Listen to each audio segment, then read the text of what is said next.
Lee Anderson.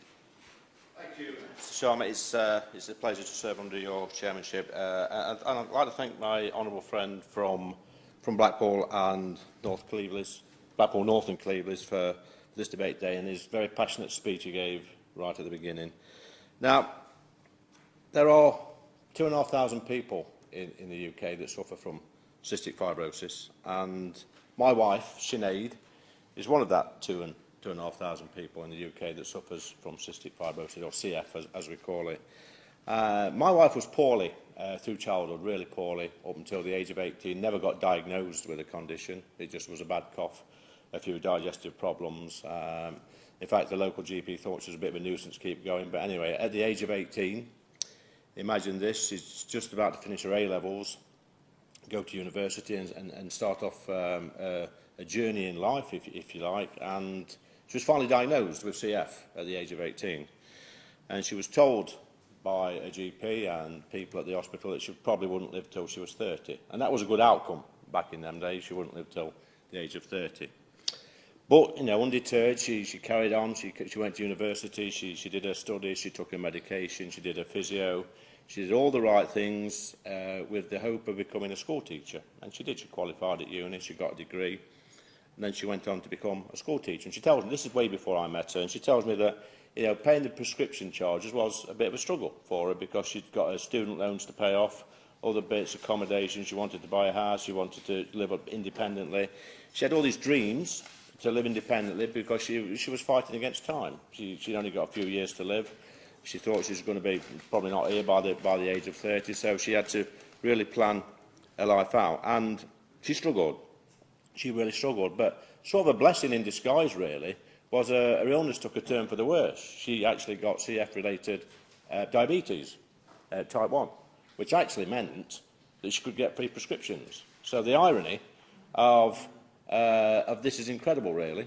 You've got a life-limiting condition like cystic fibrosis, which is a death sentence, let's be honest. It's a death sentence. It's an early death sentence. And yet the only way to get free prescriptions is to get another condition that's not as life-threatening. I know diabetes is serious, and actually, she tells me she'd sooner have CF than diabetes because it's a nightmare taking her insulin. But our brilliant NHS has sorted that. She's got a patch on, she's got a sensor, and that tells her when she needs her insulin. So that's really good. But it was a real battle. And living with somebody with CF is a struggle. I met my wife 12 years ago.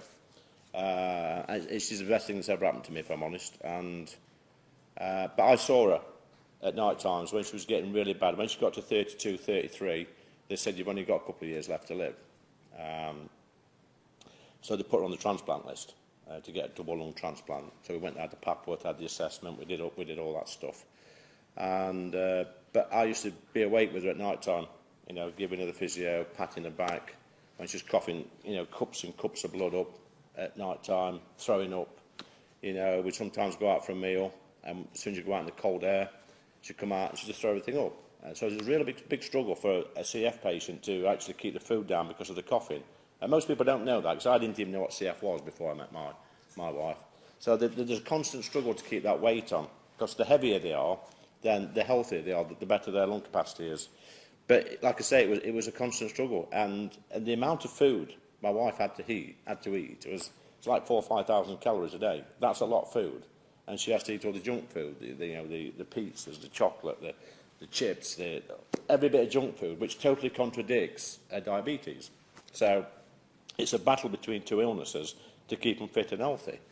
And she was on the transplant list for about 2 years, and we had 6 calls. We had 5 false alarms, you know, where you get the call, the blue light you down to Papworth Hospital in Cambridgeshire, get you ready for theatre, they tell you about the donor, blah, blah, blah, and then they come up to you about half an hour before and say, I'm sorry, it's not a match, you've got to go home. And that's a long journey, when you've got to then drive back 2 hours, back up to Ashfield, 2.5 hours, 100 mile it is, and it's definitely silence in the car, you don't talk to each other, you're both upset, you think, well, that's it, you know, you've got just a few months to live.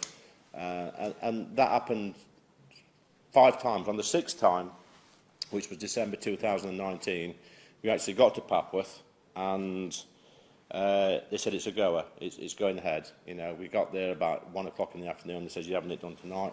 The lady whose organs she was receiving was still on a life support machine. you know, and she was still alive basically, but sadly brain dead. So when they turn the machine off, they then disperse all the organs all around the country to wherever they go, and it's a wonderful thing what our NHS does. And as soon as they told her that she was going to have the transplant, then she just sort of broke down in tears and just said, I don't want it. And I thought, you know, we had to have a conversation.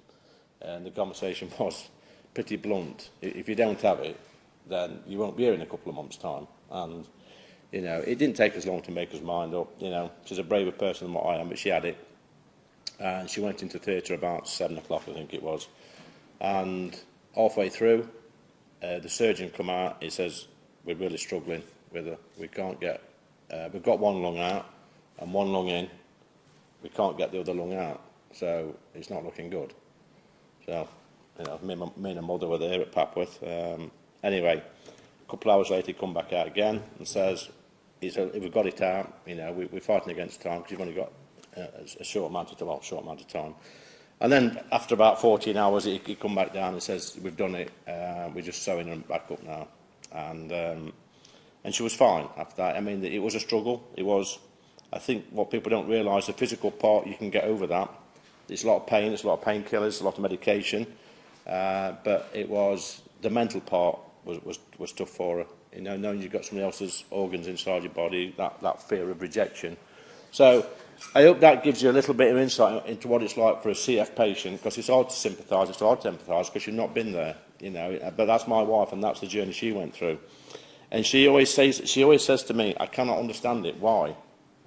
I've got this horrible condition, and I can't get a free prescription because our spare bedroom is like a chemist. There's thousands of tablets. She takes over 50 tablets a day, and now transplant tablets as well. But the only way she gets free prescription is because she's got diabetes, and it seems absolutely crazy. I mean, I understand the argument that people get PIP or DLA. I understand that you should use that for extra living costs. I get that, but there's lots of CF patients out there that don't get DLA or PIP. You know, so that's a real struggle, and we should take that into consideration. I mean, the CF Trust, I read it this morning, they say that the cost to the government would be about £270,000 a year, I think, if they waived prescription charges. When you put that into context, that's like a wage of a Premiership footballer a week, or a newsreader on the BBC, my favourite news channel. That's what we're talking about, that amount of money. And what we're doing, we're limiting chances for people as well, because obviously my wife went on to be a school teacher, primary school teacher. She went on to make a fantastic contribution to society. She taught for 10 years. She taught lots of children, made a real difference. And she did that because she was not financially secure, but she didn't have that extra debt of prescriptions. She fortunately or unfortunately, she got diabetes, and which made less cost for her, more hassle, more tablets. But it seems to me that since we've got these new drugs like Trikafta, which I thank this government for, because they introduced that I think about 18 months ago, which by the way is a game changer. It's, you know, the amount of the parents that's contacted me to say this is brilliant. You know, our children are going to live a near normal life. You know, my wife didn't get that chance; she had to have the transplant, so she's on limited time. But it seems now that we've done all this brilliant work. We've got these brilliant drugs that extends life and lets people live a more normal life. But to live longer is going to cost you more money, and I don't think that's fair. But I get both sides of the argument. It's not a one-size-fits-all. There are plenty of people with CF who's got a few quid in the bank. We're all right. We're comfortable in my household. My wife's all right. I'm all right. You know, I get a decent salary. But there's people a lot worse off than me that's got CF. And I know through experience and through talking to the CF community, through social media, that there are people out there where every penny counts. And there are people that skip the medication. And if you skip your medication when you've got a condition like CF, there's a good chance it could put you in hospital, and even worse, it could end up killing you, because you know, skipping medication when you've got a condition like that literally kills you. So I would ask the government to look at it, the minister, to have a serious think about it, because, like I say, it's not one size fits all. I don't think personally that everybody should get free prescriptions, because some people get the extra benefits, the DLA, the PIP, whatever, which is supposed to help you. But please take into account, Minister, that it's a very costly job being a CF patient. There's extra food, There's all the travel to the hospital, to the doctors, to have your bloods done. It's an absolute nightmare.